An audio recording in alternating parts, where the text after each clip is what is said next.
Your Honor, kaya ko sarili ko. Yan ang Marines. Makatulong sa'yo. Okay lang ba o ayaw mo rin yun? Ayaw ko rin, Your Honor, at ayaw ko nang maka-istorbo pa ng iba, Your Honor. Marines!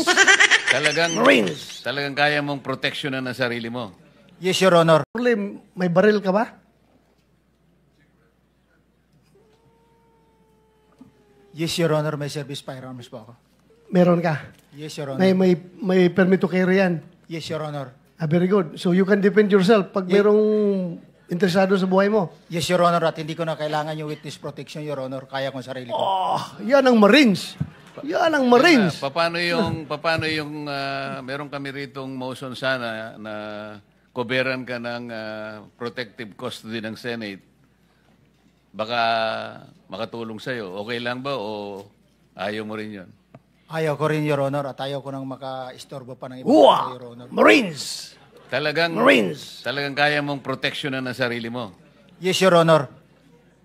At may mga tropa naman ako na kayang dumipisa sa akin, Your Honor. Alam mo, Mr. Chair,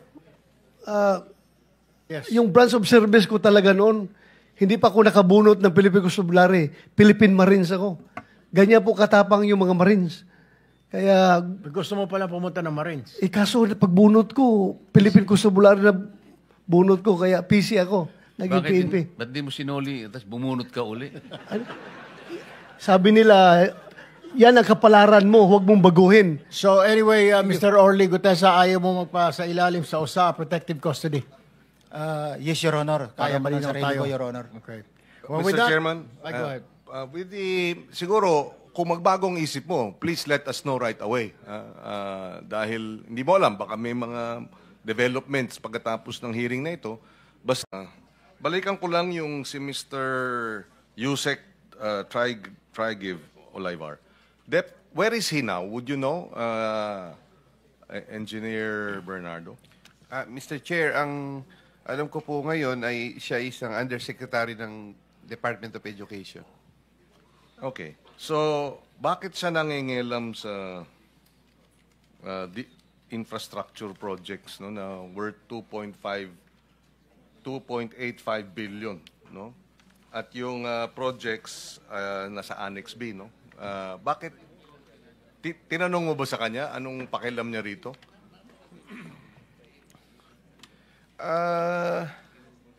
Hindi po, basta na-offeran lang po ako ng mag-submit ng listahan. So, ako naman po, Mr. Chair, yun naman pong listahan. Kung mag-submit ka man po at hindi naman po talaga in effect lumabas, so wala naman pong kwan yun eh. Wala naman pong effect. So, yun lang po, Mr. Chair. Nakilala ko lang po siya noon. Tapos when he told me po and called me for a meeting to discuss about the unprogrammed appropriations, doon po ako nag-try lang po ako sa kanya na mag-submit. Have you dealt with him before? Nakatrabaho niyo na ba tong si Mr. Olivar dati? Kilala ko lang po. No, sa ibang mga proyekto ng DPWH? Hindi po, wala po akong makuan diyan except doon po sa dati na kami po kasi usually pagka po panahon ng budget nakikita po namin sila dito nung panahon po nung si Senator Angara po ay parang finance chairman. Yan po. Okay, so in that regard, before, nakausap mo rin siya tungkol sa mga projects? Hindi po kami, nakakausap ko po siya sa mga... No, just say yes or no. Projects, infrastructure projects, meron na kayong pakikipag-usap sa kanya noon? Yes po, pero Okay. In other words, this is not hindi ito ang unang pagkakataon. I am trying to establish some level of consistency, di ba? Yung involvement niya. So you are confirming this is not the first time you have discussed with him matters regarding matters referring to infrastructure projects. Yes or no? You said yes. Yes, okay. Now, anong pagkaintindi mo dito sa boss, 15 yan? Hindi ka na nag-elaborate. Ibig sabihin, alam mo na yan ang gawi. Diba? So, kung you dealt with him before, at alam mong yun ang gawi, naintindihan mo na. No? Boss, 15 yan. Tama? Mr. Chair, sa term po kasi ng sa amin, yung 15, parang we refer po the percent. So, Yes, exactly. Kaya nga. So in other words, meron ka ng pagkakataon na nagkausap kayo tungkol sa porsyento dati, at ito, maliwanag, 15 yan. 15 ng 2.85 billion, tama ba yan, yung kabuuan? Yes po, Mr. Chair. Kanino daw pupunta yung kabuuan na 15, yung 15 yan? Di ko na po alam kung saan niya, nabanggit lang po niya sa Office of, the Executive Secretary. Oh, which dinedeny ngayon ng Executive Secretary. No? There was a public statement. So your assumption was Executive Secretary dahil yun ang sinabi niya? Yes po, Mr. Chair. Hindi ko naman po nakausap ang Executive Okay, Secretary. okay. So that's why gusto natin siyang maimbitahan dito para magpaliwanag.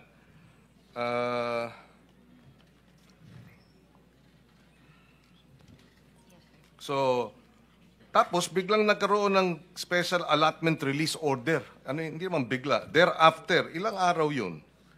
Tsaka kailan, wala kasing mga petsa no? So hindi ko alam po, 3 buwan ba ito? 5 buwan? 3 linggo?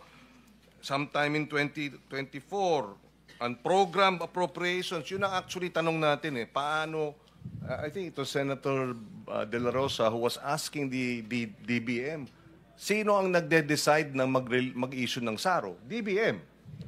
So sino ang kinausap ni Trig sa DBM? Hindi ba? Baka DBM at hindi Executive Secretary or kung Executive Secretary, although he's denying it, inutusan siguro ang DBM para mag-release ng SARO. Tama ba yun? I mean, this is hypothetical, no? Pero ganun ang sistema niyan, di ba? Somebody decided, the DBM decided ilabas yung SARO. Tama? Kasi thereafter and hindi mo pa sinasagot yung tanong. After the meeting, yung sinabing may 15 ka riyan, thereafter means how many days?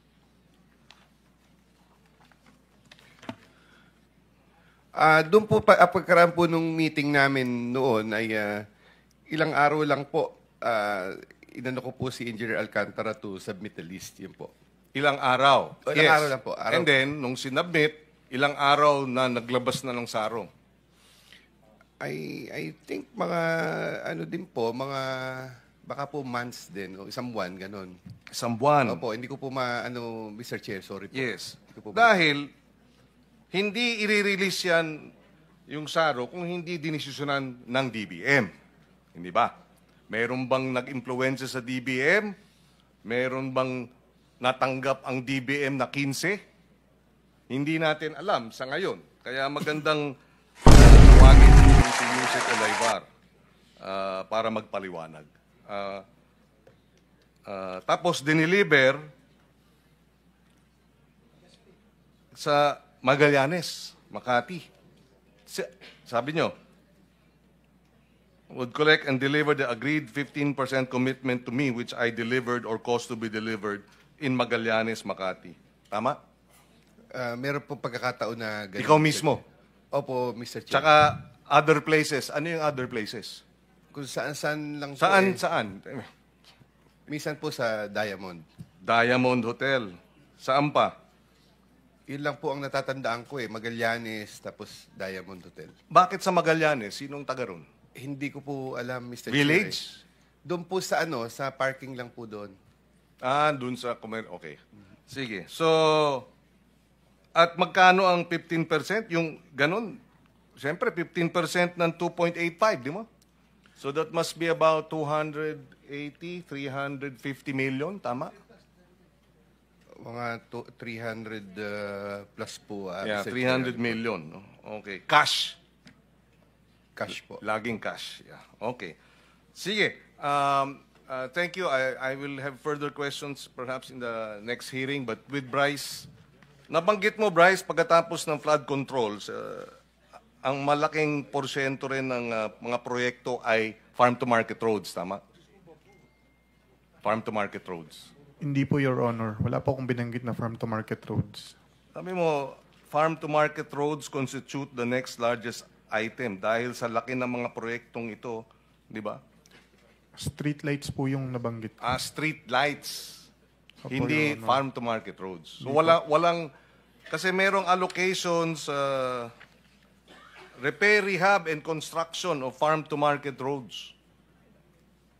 Familiar ka sa farm-to-market roads? DPWH. Yes, familiar po ako sa farm-to-market roads. So halimbawa, noong 2024, 2 billion ang farm-to-market roads sa Region 3. Meron ba kayong hinawakang mga farm-to-market roads apart from flood control projects? Meron po, Your Honor. So, doon din ba merong lagayan at bigayan? Meron po, Your Honor. Ayun na nga eh. So, 2025, this year, 4 billion ang farm-to-market roads. Tama? Magkano sa inyong district ang farm-to-market road noong 2025? Would you remember?